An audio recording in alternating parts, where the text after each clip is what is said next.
Hello students, हम लोग पढ़ रहे हैं जनरल ऑर्गेनिक केमिस्ट्री। और जनरल ऑर्गेनिक केमिस्ट्री का जो नीचे वाला पोर्शन है सिलेबस में, ठीक है, जिसपे आपके जो इलेक्ट्रॉनिक डिस्प्लेसमेंट है, दैट इज आपका इंडक्टिव इफेक्ट, रेजोनेंस, इसके अलावा इलेक्ट्रोमैग्नेटिक इफेक्ट, वो सब हमने कंप्लीट किया था। हमने रिएक्शन इंटरमीडिएट्स पर, अटैकिंग एजेंट्स पर, टाइप्स ऑफ केमिकल रिएक्शन, ये सब हमने कंप्लीट कर लिया। इवन ऊपर वाला जो आपका पोर्शन है सिलेबस में, उस पर हमने नोमेनक्लेचर को भी कंप्लीट कर दिया। अब इस यूनिट में जो है वो बचता है आपका क्वालिटेटिव एनालिसिस, क्वांटिटेटिव एनालिसिस और प्यूरिफिकेशन। क्वालिटेटिव एनालिसिस हम आज पढ़ेंगे, क्वांटिटेटिव एनालिसिस में आपको नेक्स्ट लेक्चर में पढ़ाऊंगी। और जो प्यूरिफिकेशन वाला प्रोसेस है जिसमें आपका डिस्टिलेशन, क्रिस्टलाइजेशन वगैरह, वो सब बचपन की बातें हैं और थ्योरेटिकल है, वो आप खुद पढ़ेंगे। क्वालिटेटिव एनालिसिस का मतलब क्या होता है? क्वालिटेटिव एनालिसिस का मतलब होता है क्वालिटी मींस कौन सी चीज जो है वो प्रेजेंट है किसी भी ऑर्गेनिक कंपाउंड में, उस चीज को हम क्या कहते हैं? क्वालिटेटिव। वेयर क्वांटिटेटिव, क्वांटिटी का है, उसका मतलब वेट है, कितने अमाउंट में वो चीज प्रेजेंट है, उसको हम कहते हैं क्वांटिटेटिव एनालिसिस। हम नेक्स्ट लेक्चर में पढ़ेंगे, ठीक है। तो क्वालिटेटिव एनालिसिस का मतलब क्या होता है कि डिटेक्शन ऑफ द बोलते हैं elements present in the organic compound, वो आपने जो है वो इस वाले टॉपिक में जो है वो पढ़ना है। हमने डिटेक्शन पढ़नी है, detection of carbon, hydrogen, nitrogen, sulphur, halogens and phosphorus, इन सब की हमने क्या करी है? डिटेक्शन जो है पढ़नी है, टेस्ट पढ़ने हैं। यहाँ पे प्रैक्टिकल्स में भी जो है था, बट अनफॉर्चुनेटली वो जो है वो नहीं हो पाया, ठीक है। तो इसमें सबसे पहले जो हम देखेंगे वो देखेंगे detection of carbon and hydrogen. देखो एक ऑर्गेनिक कंपाउंड में कार्बन हाइड्रोजन होता ही होता है, बट इसके अलावा क्या होते हैं? कुछ हेटेरो एटम्स भी होते हैं, जैसे आपका नाइट्रोजन है, सल्फर है, हैलोजन है, फास्फोरस है, ठीक है। इन चीजों को कैसे डिटेक्ट करें, ये चीजें हम बाद में देखेंगे, जो हेटेरो एटम्स। अभी जो मेन चीजें हैं जिससे ऑर्गेनिक कंपाउंड बना होता है, कार्बन और हाइड्रोजन, उसका देखते हैं कि हमें कैसे पता चलेगा एक ऑर्गेनिक कंपाउंड में कार्बन और हाइड्रोजन प्रेजेंट है या फिर नहीं है। तो उसके लिए सबसे पहले क्या है, जो गिवन ऑर्गेनिक कंपाउंड होता है उसको हम क्या करते हैं, जो आपका ऑर्गेनिक कंपाउंड होता है उसको हम हीट करते हैं। किसकी प्रेजेंस में? कॉपर ऑक्साइड, CuO, कॉपर यहाँ पे सेकेंड आयन प्रेजेंट है, ठीक है। तो ऑर्गेनिक कंपाउंड का जितना भी कार्बन होता है ना, तो वो जब ऑक्सीडाइज होगा, जैसे ऑक्सीडाइजिंग एजेंट, वो जब ऑक्सीडाइज होगा तो क्या बनेगा? Carbon dioxide. और जितना भी हाइड्रोजन होगा, हाइड्रोजन को आप ऑक्सीजन दोगे, किस पे बनेगा? वो किस पे कन्वर्ट हो जाएगा? वाटर में जो है वो कन्वर्ट हो जाएगा। तो सबसे पहले क्या होता है कि ऑर्गेनिक कंपाउंड में को जब आप कॉपर ऑक्साइड के साथ जो है वो क्या करते हो? ट्रीट करते हो। वहां पे जितना भी कार्बन होता है, जब आप उसको क्या करते हो? कॉपर ऑक्साइड के साथ ट्रीट करते हो, ये क्या करता है? अपना ऑक्सीजन इसको प्रोवाइड करता है, ठीक है। जिसकी वजह से कार्बन जब ऑक्सीजन के साथ मिलता है, ये कार्बन कहां से आया? From organic compound. और इसी को हमने डिटेक्ट करना है कि कार्बन प्रेजेंट है या फिर नहीं है। तो कार्बन जो है इस ऑक्सीजन के साथ मिलकर कार्बन डाइऑक्साइड बनेगा और आपके पास क्या बनेगा? ट्वाइस ऑफ कॉपर, ठीक है। वही जो आपका हाइड्रोजन है, वो जब आप किसके साथ ट्रीट करवाओगे? कॉपर ऑक्साइड के साथ ट्रीट करवाओगे H2SO में, तो आपके पास क्या बनेगा? वाटर बनेगा और प्लस क्या बनेगा? कॉपर जो है वो निकल आएगा, ठीक है। तो सबसे पहला स्टेप क्या है? सबसे पहला स्टेप है कि जो ऑर्गेनिक कंपाउंड है आपका, उसको आपने जो है वो हीट करना है। इसकी प्रेजेंस में हीट करना है आपने कॉपर ऑक्साइड की प्रेजेंस में। तो जितना भी कार्बन होगा वो ऑक्सीडाइज होकर कार्बन डाइऑक्साइड बनेगा और जितना भी हाइड्रोजन होगा वो ऑक्सीडाइज होकर वाटर में कन्वर्ट हो जाएगा। अब क्या करना है? ये जो कार्बन डाइऑक्साइड है, आप जानते हो 10th क्लास में पढ़ा होगा, when carbon dioxide is pass to lime water it turns lime water milky. तो जब आपके पास कैल्शियम हाइड्रोक्साइड होगा, ये क्या होता है? दिस इज लाइम वाटर या फिर कैल्शियम हाइड्रोक्साइड भी बोल सकते हो। प्लस इसमें जब हम ये कार्बन डाइऑक्साइड जो है वो पास करवाएंगे तो क्या होता है? CaCO3, यही होती है कैल्शियम कार्बोनेट, ही होती है आपकी मिल्कीनेस, व्हाइट कलर का। और प्लस क्या बनेगा इस केस में? वाटर बनेगा। सो करना क्या है कि जब आप ऑर्गेनिक कंपाउंड को हीट करोगे कॉपर ऑक्साइड के साथ, उसमें जो कार्बन होगा वो ऑक्सीडाइज होगा कार्बन डाइऑक्साइड के फॉर्म में, कार्बन डाइऑक्साइड रिलीज होगी, उसको हम जो है वो पास करवाएंगे किसमें से? Calcium hydroxide and lime water. अगर वो लाइम वाटर जो है वो मिल्की ने शो किया, इसका मतलब जो चीज पीछे से आ रही है वो कार्बन डाइऑक्साइड। अब कार्बन डाइऑक्साइड कैसे मिलेगा? दैट मींस आपके ऑर्गेनिक कंपाउंड में जो है वो कार्बन प्रेजेंट है, उसी से आपका कार्बन डाइऑक्साइड बना है। तो इससे आपको पता चलता है कि ऑर्गेनिक कंपाउंड में क्या है? कार्बन प्रेजेंट है। सेकंड, जो आपका वाटर यहाँ से निकला, इस वाटर को हमने जो है वो 5 टाइम्स वाटर, इसको हमने जो है वो किसके साथ पास करवाना है? हमने पास करवाना है इसको जो है कॉपर सल्फेट के साथ। ये जो कॉपर सल्फेट जो होता है उसका जो कलर होता है एनहाइड्रस, वो क्या होता है? व्हाइट कलर का होता है। आपने देखा होगा कॉपर सल्फेट 5 टाइम वाटर जो होता है हाइड्रेटेड कॉपर सल्फेट वो ब्लू कलर का होता है। तो जब हम एनहाइड्रस कॉपर सल्फेट लाते हैं, मतलब देते हैं हाथ में, सबसे पहले तो हमने जो ऑर्गेनिक कंपाउंड को क्या किया? कॉपर ऑक्साइड के साथ ट्रीट किया, वहां से आपका हाइड्रोजन ऑक्साइड होकर वाटर में कन्वर्ट हो गया। उस वाटर को जब आप पास करवाओगे किसमें से? इस कॉपर सल्फेट में से जो व्हाइट कलर वो अल्टीमेटली क्या हो जाएगा, ब्लू हो जाएगा और आपके पास क्या बनेगा, CuSO4 5 times water, hydrated copper sulphate. इसका जो कलर होता है वो ब्लू होता है। इसका मतलब अगर एनहाइड्रेट जो है वो क्या हो रहा है, ब्लू में जो है व्हाइट से जो है ब्लू चेंज हो रहा है, इसका मतलब पीछे से जो चीज आ रही है वो क्या है, आपका वाटर है। और वाटर का मतलब हाइड्रोजन इसमें प्रेजेंट है, वो हाइड्रोजन कहां से आया होगा, वो हाइड्रोजन आया होगा आपके ऑर्गेनिक कंपाउंड से। तो इस तरह से हम जो है वो कार्बन और हाइड्रोजन की जो है वो डिटेक्शन करते हैं किसमें, एक ऑर्गेनिक कंपाउंड में। पहला टेस्ट है कार्बन और हाइड्रोजन के लिए। सेकंड है आपके पास ये जो बाकी सारे एलिमेंट्स होते हैं, जैसे आपका नाइट्रोजन है, सल्फर है, हैलोजेंस है, इन सब के लिए जो है कैसे करते हैं। इनमें हम सबसे पहले क्या करते हैं, लसाइंस एक्सट्रैक्ट प्रिपेयर करते हैं। क्या करते हैं, लसाइंस एक्सट्रैक्ट।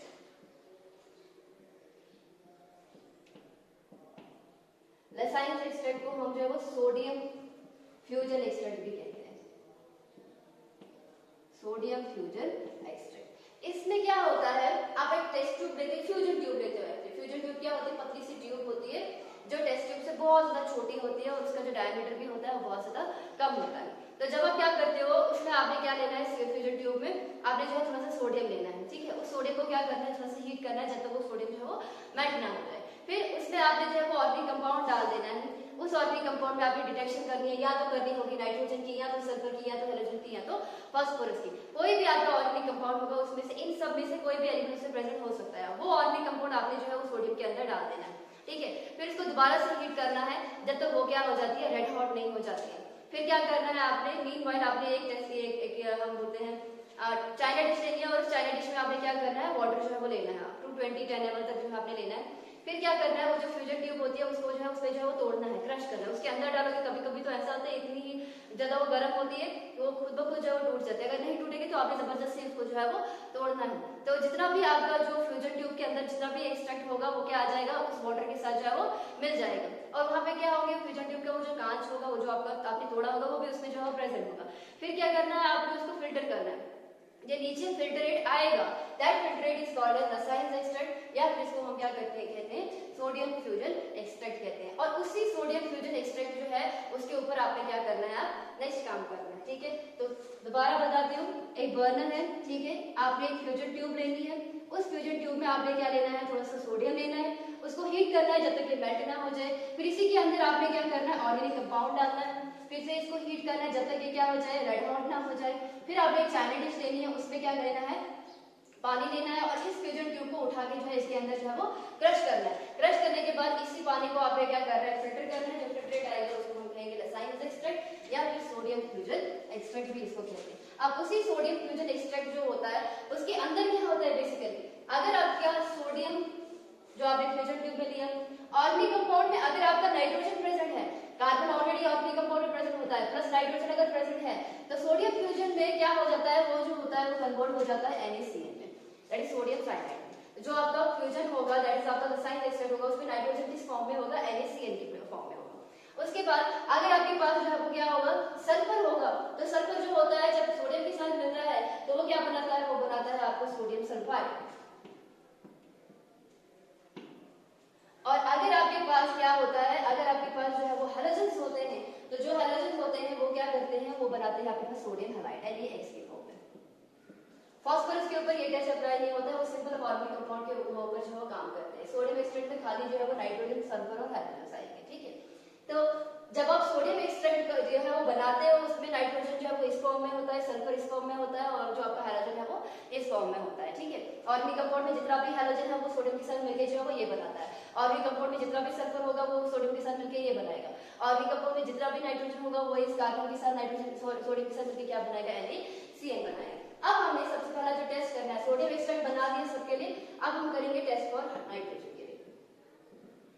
नाइट्रोजन के टेस्ट के लिए जो हमारा सोडियम एक्सट्रैक्ट है, थोड़ा सा सोडियम एक्सट्रैक्ट हमने जो है वो टेस्ट ट्यूब में लेना है, और उसको जो है वो हमने सबसे पहले किसके साथ ट्रीट करना है, फेरस सल्फेट के साथ ट्रीट करना है, एंड देन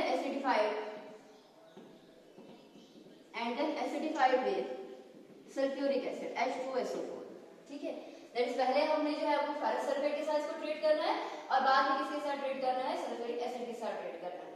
तो क्या होता है उस केस में पर्शियन ब्लू कलर आता है, और वो पर्शियन ब्लू कलर अगर आएगा तो this shows presence of nitrogen in organic compound. अब ये कैसे होता है, सबसे पहली चीज तो जो आपका नाइट्रोजन है वो यहाँ पे किस फॉर्म में प्रेजेंट है, NaCN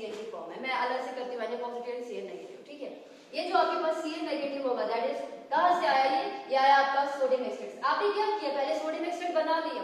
सपोज मैंने ऑर्गेनिक कंपाउंड है जिसमें नाइट्रोजन प्रेजेंट है, उसका सोडियम एक्सट्रैक्ट बना दिया, वो अलग से कर दिया। उसी सोडियम एक्सट्रैक्ट में से थोड़ा सा मैंने टेस्ट ट्यूब में ले लिया और उसमें मैंने क्या डाल दिया, फेरस सल्फेट डाल दिया। फेरस सल्फेट का जो है Fe2 पॉजिटिव आयन जब इसके साथ जो है वो मिलेगा तो क्या बनाएगा, FeCN6, FeCN6, यहाँ पे 6 नेगेटिव, यहाँ पे 2 पॉजिटिव, इसके ऊपर चार्ज आ जाएगा 4 नेगेटिव। इसका नाम है हेक्सासाइनोफेरेट सेकेंड।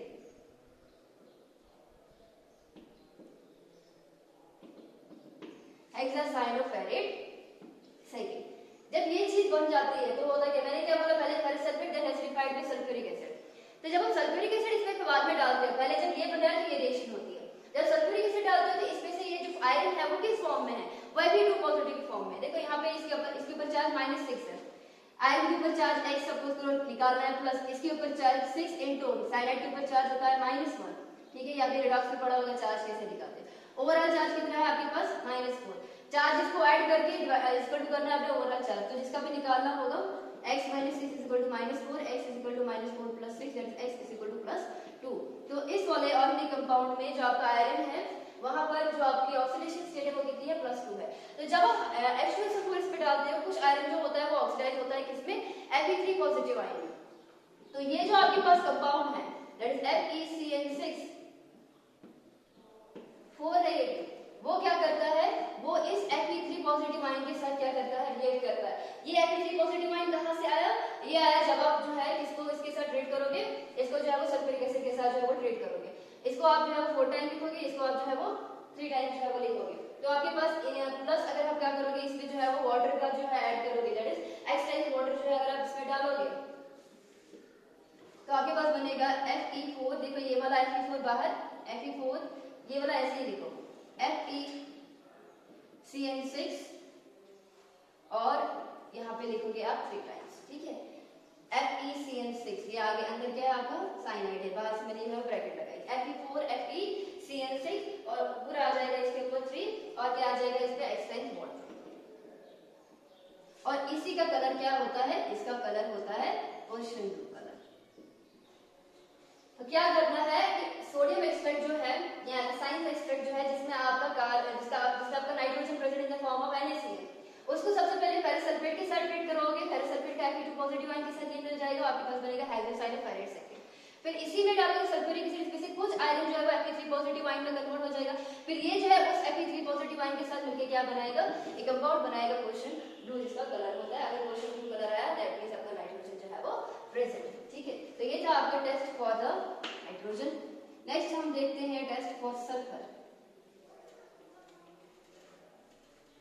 सल्फर किस फॉर्म में है, S2 नेगेटिव या फिर Na2S सल्फाइड, S के ऊपर 2 नेगेटिव चार्ज। ठीक है, तो इस केस में क्या करोगे आप, सेकंड है आपके पास टेस्ट फॉर सल्फर। सल्फर के केस में क्या करोगे, जो आपके पास सल्फर होता है वो होता है S2 नेगेटिव की फॉर्म में, किसमें, सोडियम एक्सट्रैक्ट में। ठीक है, प्लस इसको आप किसके साथ ट्रीट करोगे, जो आपका सोडियम एक्सट्रैक्ट होता है ना उसको आपने सबसे पहले जो है वो एसिटिक एसिड के साथ ट्रीट करना होता है एंड देन लेड एसीटेट, जो आपने साइंस एक्सट्रैक्ट बनाया।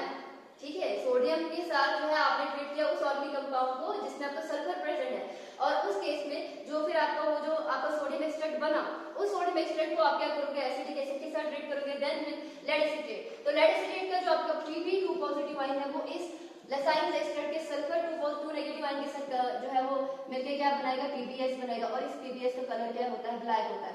तो अगर आप साइंस एक्सट्रैक्ट को जो है वो इन दोनों के साथ ट्रीट करते हो, अगर ब्लैक कलर आ रहा है दैट मींस आपका सल्फर जो है वो प्रेजेंट है। इसके लिए दूसरा टेस्ट भी होता है, वो क्या होता है कि अगर आप सल्फर को जो है या फिर जो आपका साइंस एक्सट्रैक्ट है उसको आप जो है वो सोडियम नाइट्रोक्साइड के साथ जो है वो ट्रीट करते हो। ठीक है, इस केस में क्या है, आपका सल्फर है प्लस FeCN5NO।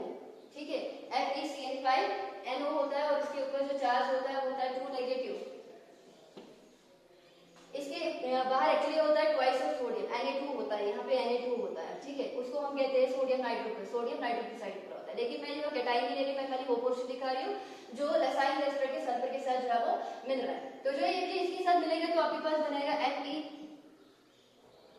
CN5 ये ब्रैकेट है, ठीक है, FeCN5NO और ये वाला सर्कल उठ के यहाँ पे आ जाएगा NOS और 2 नेगेटिव इसके ऊपर चार्ज हो जाएगा 4 नेगेटिव। इसका जो कलर होता है वो होता है वायलेट कलर। तो जब आप सोडियम नाइट्रेट ऑक्साइड के साथ जो है वो सोडियम एक्सट्रैक्ट को जो है वो ट्रीट करते हो, अगर आपके पास वायलेट कलर आ रहा है इसका मतलब जो आपका ऑर्गेनिक कंपाउंड में जो एलिमेंट प्रेजेंट है वो क्या है, वो सल्फर है।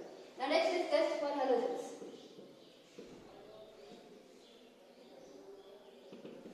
हैलोजेंस के लिए क्या करना है हमने, जब आपका सोडियम एक्सट्रैक्ट होता है, मैंने बोला सोडियम एक्सट्रैक्ट में हैलोजेंस किस फॉर्म में होते हैं, NaX की फॉर्म में होते हैं, ठीक है। तो इसको हमने सबसे पहले जो है वो किसके साथ जो ट्रीट करना होता है, हमें इसको जो है वो ट्रीट करना होता है सिल्वर नाइट्रेट के साथ, nitric acid HNO3 and then silver nitrate, ठीक है। तो जो आपके हैलोजेंस होते हैं X नेगेटिव, यहाँ से सिल्वर आ जाएगा Ag पॉजिटिव, तो वो क्या बनाएंगे, वो बनाएंगे AgX बनेगा।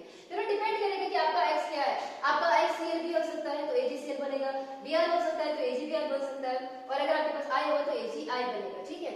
तो क्या होता है कि जो सोडियम एक्सट्रैक्ट को जो है वो nitric acid and then silver nitrate के साथ ट्रीट करते हो, तो सिल्वर नाइट्रेट का जो सिल्वर है वो इस हैलोजेंस के साथ जो सल्फाइड एक्सट्रैक्ट में प्रेजेंट होगा उसके साथ मिलकर क्या बनेगा, सिल्वर का हैलाइड बनेगा, ठीक है। तो अगर मेरे पास Cl होगा तो मेरे पास क्या बनेगा, AgCl बनेगा, ठीक है। वो AgCl में जब अब मैं क्या करूंगी, जब मैं अमोनियम हाइड्रोक्साइड जो है वो डालूंगी तो क्या होगा, AgCl में जो है देन उसको पास करवाना है NH4OH के साथ, तो क्या बनता है मेरे पास बनता है white PPT soluble in NH4OH, not white PPT actually. जब आप सिल्वर हैलाइड बनता है ना, ठीक है, आप सोडियम एक्सट्रैक्ट में जब आप क्या करते हो, ये दोनों चीजें डालते हो, अगर व्हाइट कलर आया ना दैट इज आपके पास बना है AgCl। AgCl का अपना कलर क्या होता है, व्हाइट कलर होता है। और जब आप इसको जो है वो किसके साथ ट्रीट करवाते हो, अमोनियम हाइड्रोक्साइड के साथ ट्रीट करवाते हो, तो ये क्या होता है, this is salt, it's clear solution बन जाता है। पहले व्हाइट होता है, जिसमें अमोनियम हाइड्रोक्साइड डालो तो क्लियर सॉल्यूशन है, पानी जैसा बन जाएगा। और अगर आपके पास AgBr बना है, ऊपर अगर ब्रोमाइड यहाँ पे प्रेजेंट तो AgBr होगा, AgBr का अपना कलर क्या होता है, येलो होता है। और ये जब अमोनियम हाइड्रोक्साइड में हम पास करवाते हैं तो इतना ज्यादा सॉल्युबल नहीं होता, इट इज स्पैरिंगली सॉल्युबल। ये क्या होता है, स्पैरिंगली सॉल्युबल होता है। और अगर आपके पास AgI है, दैट इज सिल्वर आयोडाइड बना है, उसका कलर भी क्या होता है, येलो ही होता है। और इसको जब आप अमोनियम हाइड्रोक्साइड में से पास करवाते हो तो ये क्या होता है, दिस इज इनसॉल्युबल। तो हैलाइड के केस में रासायनिक एक्सट्रैक्ट को जब आप nitric acid and then silver nitrate के साथ ट्रीट करते हो तो आपके पास सिल्वर के हैलाइड्स बनते हैं। तो AgCl के केस में जब आप उसका कलर व्हाइट होता है, अगर व्हाइट कलर बना इसका मतलब हो गया है आपका क्लोरीन प्रेजेंट है आपके ऑर्गेनिक कंपाउंड। अगर येलो बना तो इसका मतलब ब्रोमीन भी हो सकता है, आयोडीन भी हो सकता है। उसको कैसे डिटेक्ट करेंगे, अमोनियम हाइड्रोक्साइड में डाल के। अगर कंप्लीटली इनसॉल्युबल होगा तो आयोडीन प्रेजेंट होगा, और अगर आपके पास क्या होगा, स्पेरिंगली सॉल्युबल होगा तो आपके पास क्या होगा, Br प्रेजेंट होगा। लास्ट जो एलिमेंट आपके पास बचता है वो आपका फास्फोरस है। अब डिटेक्शन ऑफ फास्फोरस,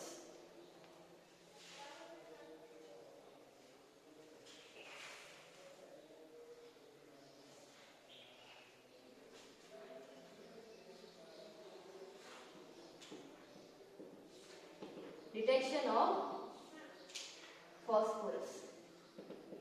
फास्फोरस के केस में आपने क्या करना है, फास्फोरस के केस में आपने जो ऑर्गेनिक कंपाउंड है, कोई रासायनिक एक्सट्रैक्ट नहीं करना, ठीक है। सिंपल जो ऑर्गेनिक कंपाउंड जिसमें आपका फास्फोरस प्रेजेंट होगा उसको आपने किसी भी ऑक्सीडाइजिंग एजेंट के साथ ट्रीट करना है। सपोज करो आपने सोडियम पेरोक्साइड जो है वो उसके साथ जो है किया इसको, that is organic compound containing phosphorus, ठीक है।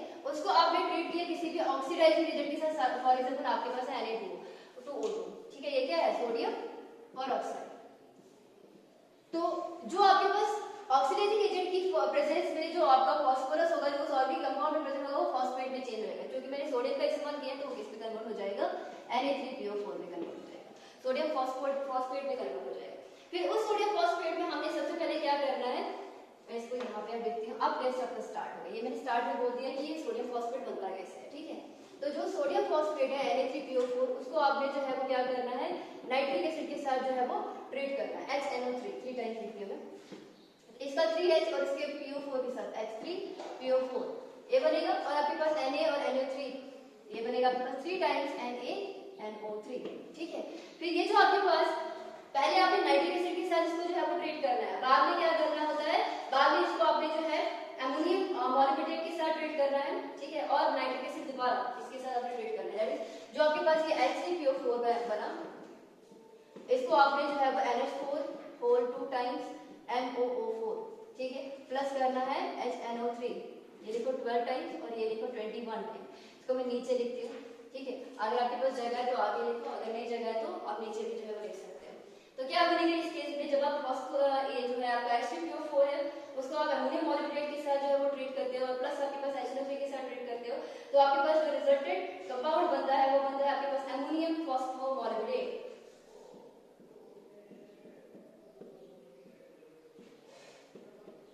अमोनियम फॉस्फोमॉलिक्यूलेट, अमोनियम फॉस्फो, ये 12 टाइम्स है, अमोनियम फॉस्फोमॉलिक्यूलेट, प्लस बनेगा आपके पास 21 टाइम्स अमोनियम नाइट्रेट, ठीक है, और प्लस बनेगा इस केस में 12 टाइम्स वाटर। इसका नाम क्या है, इसका नाम है अमोनियम फॉस्फो मॉलिक्यूलेट, और इसका जो कलर होता है वो क्या होता है, वो येलो कलर होता है। और लास्ट में अगर येलो कलर आ रहा है दैट इज आपने ऑर्गेनिक कंपाउंड को पहले क्या किया, पहले किसी ऑक्सीडेटिव एजेंट के साथ ट्रीट किया, आपके पास फॉस्फेट बना, उस फॉस्फेट के ऊपर सबसे पहले नाइट्रिक एसिड डाल दिया, आपके पास ये रिजल्ट कंपाउंड बनी, उस पे दोबारा से आपने नाइट्रिक एसिड और अमोनियम मॉलिक्यूलेट डाला, और लास्ट में येलो कलर आएगा, वो किसकी वजह से बनता है, वो इस कंपाउंड की वजह से बनता है, दैट इज आपका फॉस्फोरस जो है वो present. This all about qualitative analysis, that is detection of carbon, hydrogen, nitrogen, sulphur and sulphur, halogen and phosphorus. Next lecture में हम जो है वो क्या देखेंगे, क्वांटिटेटिव एनालिसिस।